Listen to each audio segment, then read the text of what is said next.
여러분은 늘 접하고 법문도 적고 요새는 좋은 책자들이 많이 나와서 항시 읽기 때문에 그렇게 대단하게 못 느낄지 몰라도 불교는 아주 대단한 거래요. 그래서 여러분의 인생과 청춘을 송두리째 불살라도 조금도 아까울 것이 없는 것이 바로 부처님의 말씀이다. 그래 생각하시면 좋겠어요. 그리고 여러분들이 이 공부를 해보면 참으로 느껴요. 참으로. 어느 정도 하느냐. 참선하시는 분은 선장에는 꼭 들어보세요. 연불하시는 분은 연불삼매는 꼭 들어보시고요. 삼매 경지에 가야만이 참으로 오묘함을 느낄 수 있어요. 그 오묘함을 흔히 안락이라고 하는데 그 안락이 뭐냐? 그 안락의 극치가 바로 극락이라. 안락의 극치가. 그거는 꼭 느껴보세요. 그 정도 느끼면 절에 오지 말라, 오지 말라. 아무리 밀어내도 안 올 수가 없어요. 왜냐? 그 이상이 없기 때문에. 그래 흔히 살아가면서 행복이라는 말 많이 쓰지요. 예를 들어서 어쩌냐게 요즘은 노래방이 많대요. 노래방에 가는 이가 많다고 하는데 큰 노래방에 들어가서 신나게 막 노래를 했다고 합시다. 술도 좀 얼큰하던 차에 큰 노래 했으니까 기분을 마음껏 낼 수가 있죠. 그때는 거기에 폭 빠져버려요.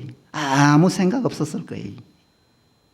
그러나 그 다음날 아침에 일어나면 속이 쓰릿하고 아주 나른합니다. 만사가 귀찮아요. 거기 고래요. 즉 어쩌냐게 아무리 재미있게 기분 좋게 놀아도 그 다음날은 고가 따르게 마련이래.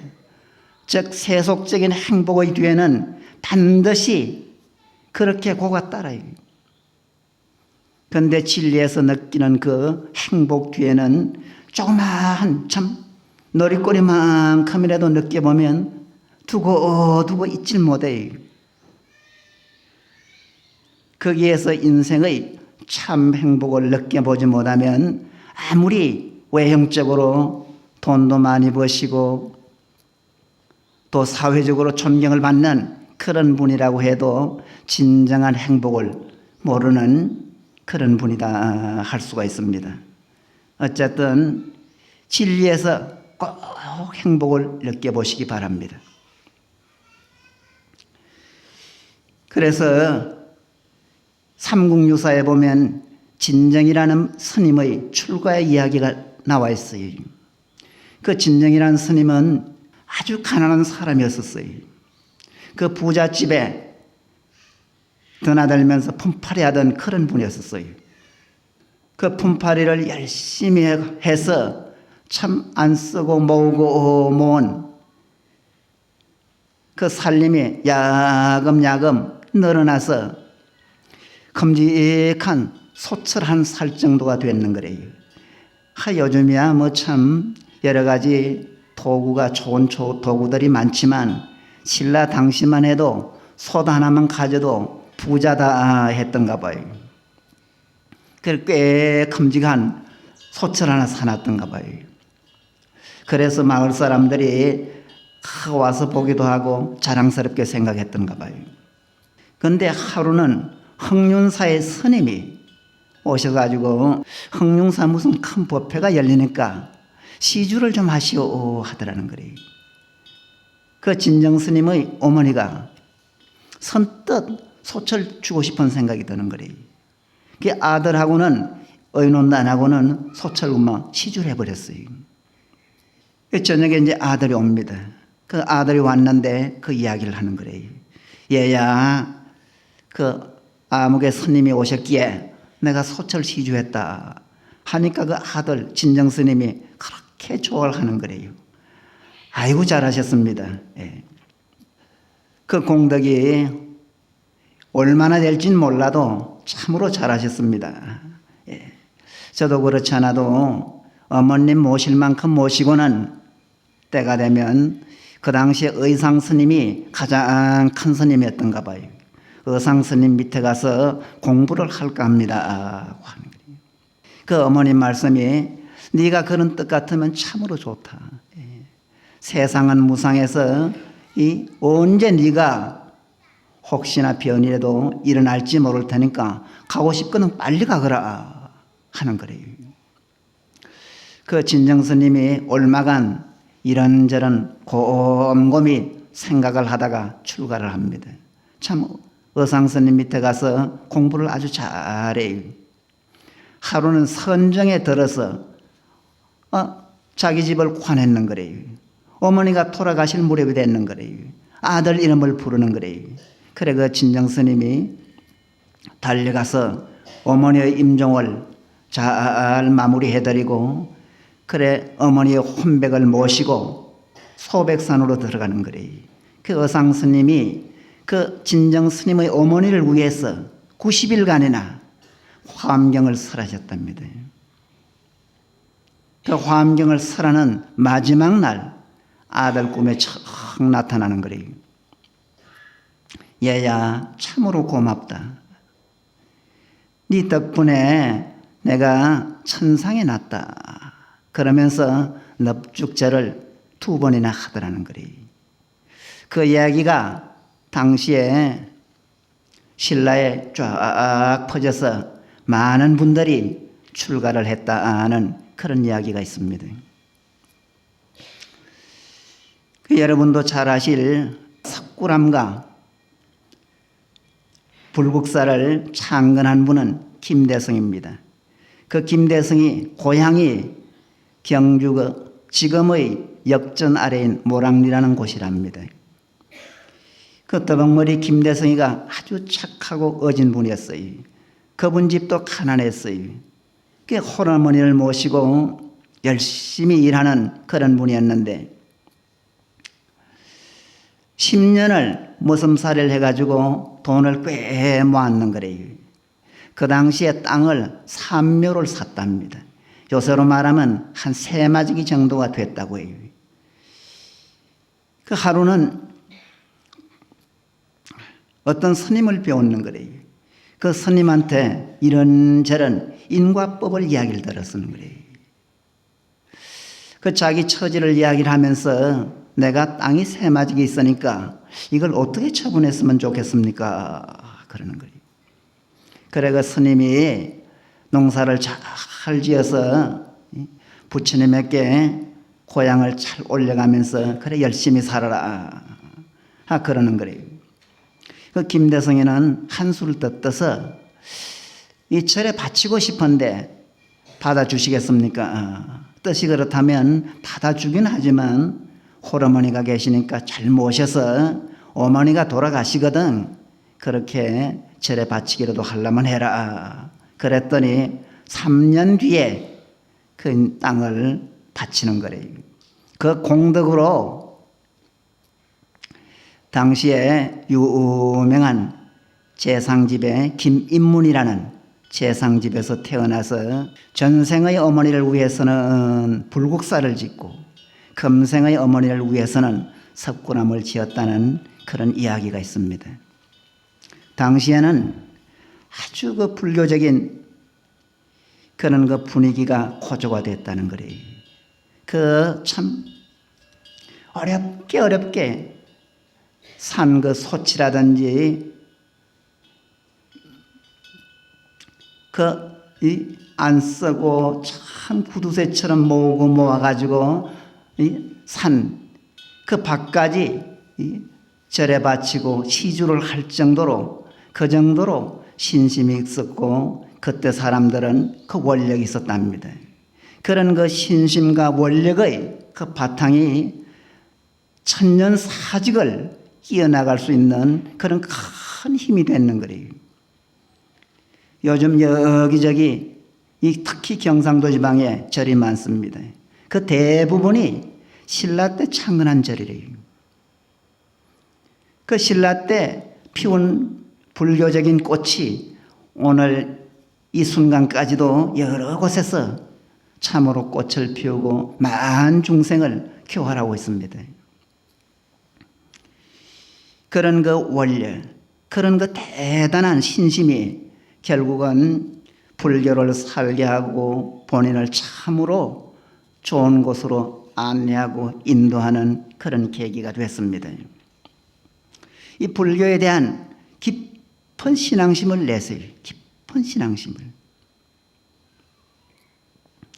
여러분들이 아무리 대단한 그런 신앙심을 내도 좀 부족하다고 할 정도로 아주 그 대단함이 있는 것이 바로 불교적인 신앙이다. 그래 생각하시면 되겠습니다. 그래서 진정으로 발심을 하세요. 발심을 참으로 하면 이 공부는 이외로 쉬워요. 그래서 예수님 말씀에 여반장과 같다고 했어요. 손바닥 뒤집는 것과 같다는 거예요. 손바닥 이거 누가 못 뒤집겠어요. 그만큼 쉬운 것이 이 공부라는 거예요.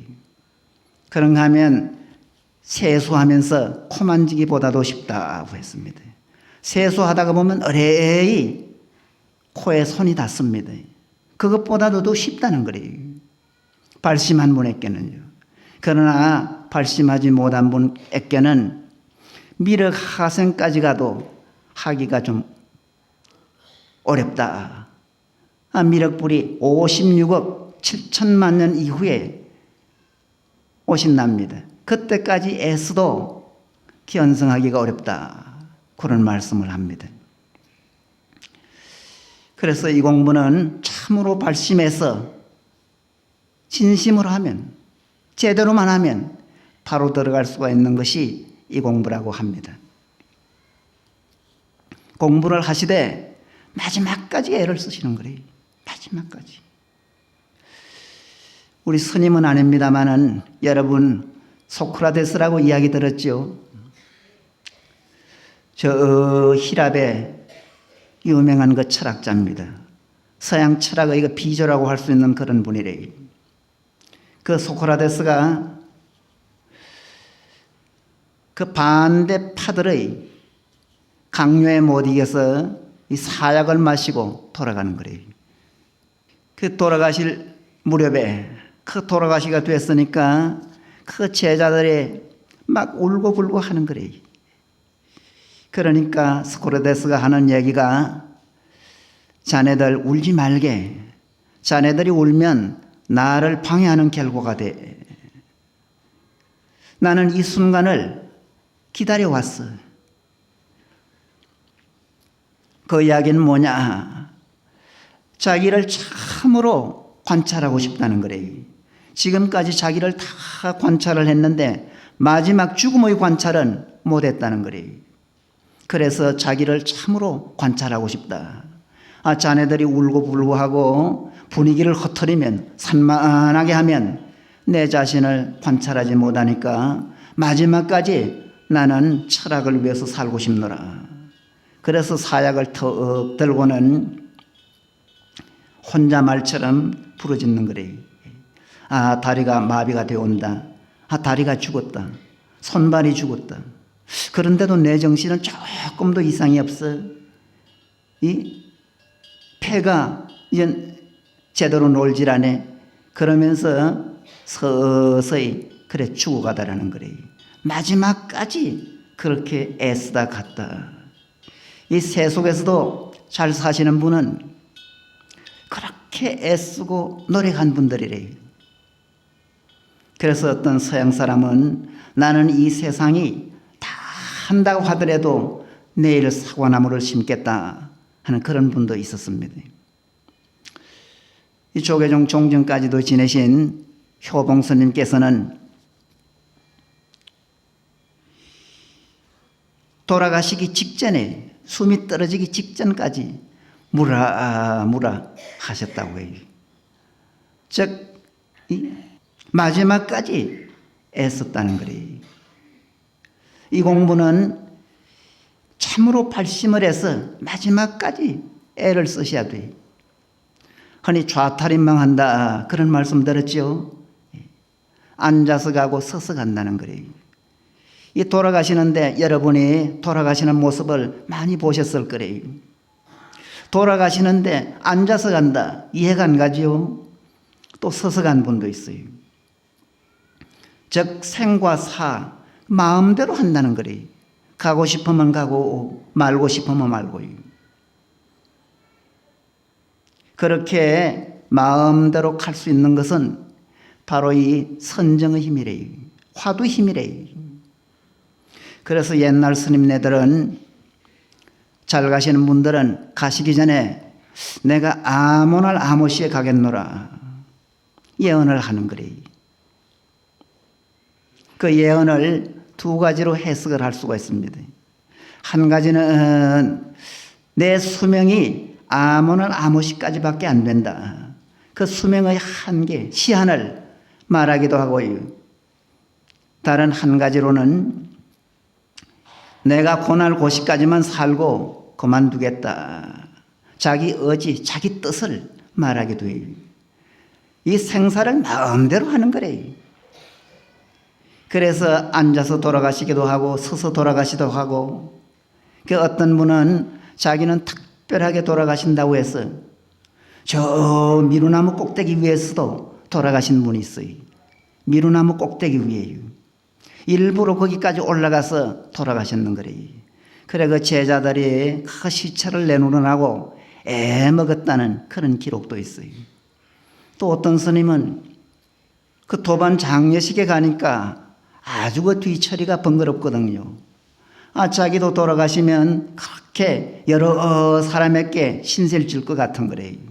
그래서 이 도반 그 시체 태우려고 우리 그 화장하는데 장작을 산더미처럼 쌓아놓고 불을 지릅니다. 막 불을 지르기 전에, 저 거화하기 전에 잠깐만 하고는 날 올려달라고 하는 거래요.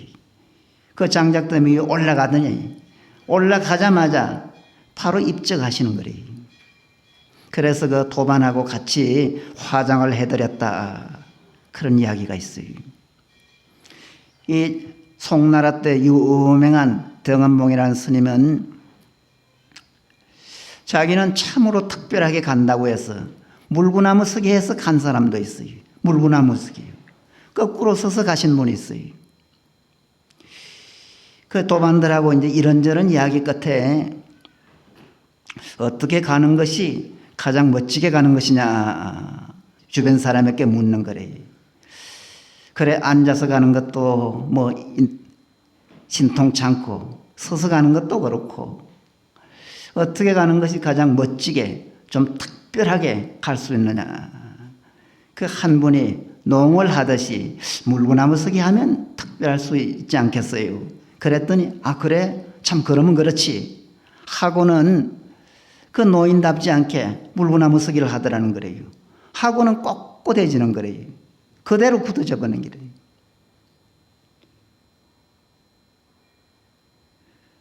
굳어지고는 넘어지질 않아요.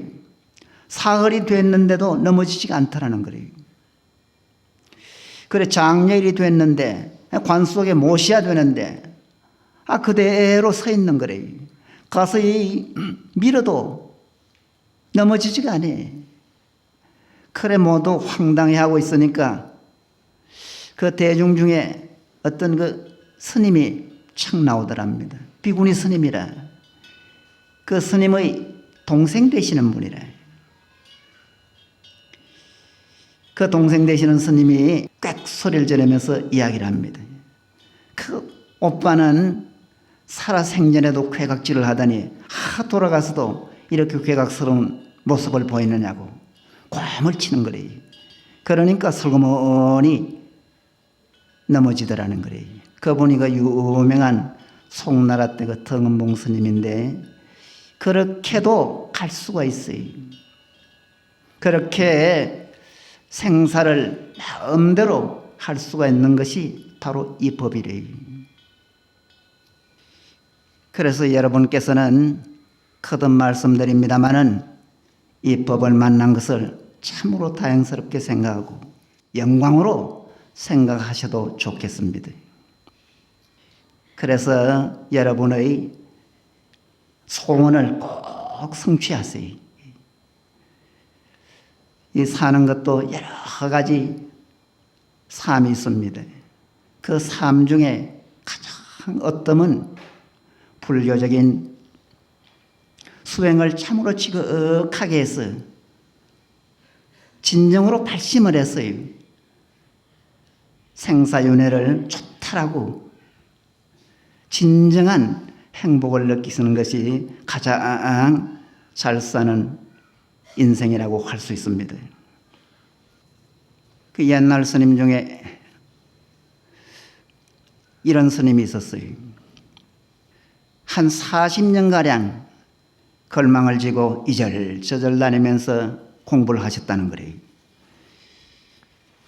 나름대로 애쓰고 열심히 한 것 같기도 한데 그러나 본인은 늘 괴로운 거래요. 그 나이는 50이 좀 넘어서 참 나이답지 않게 육체는 쇠잔해져서 아주 처량한 거래요. 그래 그 스님 생각에 금생에는 아무래도 해마치지 못할 것 같은 거래요. 그래서 몸을 바꾸자 그런 큰 결심을 하는 거래요.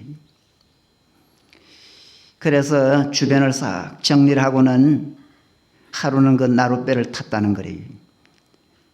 그 강이 위수라는 강인데 눈물을 흘리면서 나룻배를 타고는 그 나룻배가 강 중간쯤 지나갈 때 갑자기 물에 확 뛰어들려고 몸을 확 일으키니까 뒤에서 누가 목덜미를 확 잡아당기는 물이 있더랍니다. 뱃사공이래요. 그 뱃사공 이야기가 보안이 스님인데 수자 같은데 즉 참선하는 사람 같은데 이 당신이 얼마나 못났기에 여기서 자살을 하려고 하느냐. 이 공부가 안 된다 안 된다 그런 생각을 하고 이 짓을 하려고 하는 것 같은데 참으로 얼마나 열심히 해봤느냐. 이 죽을 힘이 있거든. 죽을 마음이 참으로 있거든. 진정으로 한번 애써봐라. 그러고도 안 되거든. 물에 빠져라. 당신 같은 그런 더러운 업덩어리는 물고기도 싫어할 것이다. 한번 애써봐라. 그러면서 그 노로 머리를 탁 쳐다라는 거리. 아프기도 아프지만 그렇게 참 뼈아픈 그런 법문을 들어본 적이 없었는 거래요. 그 자리에서 그냥 앉아서 내가 죽으면 죽었지 여기서 떠나지 않겠다. 이 공부를 해마치지 못하면 그러면서 되게 애써버렸는 거래요. 그랬더니 불과 한 30분 만에 선장에 들어버렸는 거래요. 그렇게 안 되던 그 화두가 불과 30분 만에 선정에 들고 사흘 만에 깨쳤다는 거래요. 깨치고는 춤을 덩실덩실 사흘간이나 추더랍니다. 추면서 우시더라는 거래요. 그래서 그 사공이 묻는 거래요. 당신은 얼마나 좋기에 그렇게 춤을 추고 무엇이 그래 슬퍼서 그렇게 우시느냐 묻더라는 거래요. 그래 그 스님 이야기가 40년간 그렇게 애써도 안 된 것을 생각하면 참 부끄럽고 괴로워서 눈물이 나고요. 그런가 하면 이 공부를 해마쳐서 너무너무 좋아서 그래 춤을 추느라. 그래 한편 무릎 밑을 바로 보면 그 자리가 부처 자리인데 그것을 보지 못하고 지금까지 40여년간 고생한 것을 생각하니까 그렇게 괴롭다는 거래요. 그러면서 진발심 못하고 그간 부끄럽게 참 바지가랑이만 왔다 갔다 하듯이 흉내만 내듯이 외형적으로만 갖추면서 살아온 것을 생각하니까 그렇게 괴롭다는 그런 그 이야기를 하시더라는 그런 그 스님이 있습니다. 여러분께서도 진발심하면 여러분의 그 안전 자리가 그 자리가 바로 부처 자리래요. 부처 자리. 그 자리를 제대로 봐서 여러분의 소원을 성취하시기 바랍니다. 4월이라 부처님 오신 달, 금정산 산색은 더욱 푸르고 해운대 앞바다문은 춤을 추는데 홍제사 법당하는 불신만 가득하네.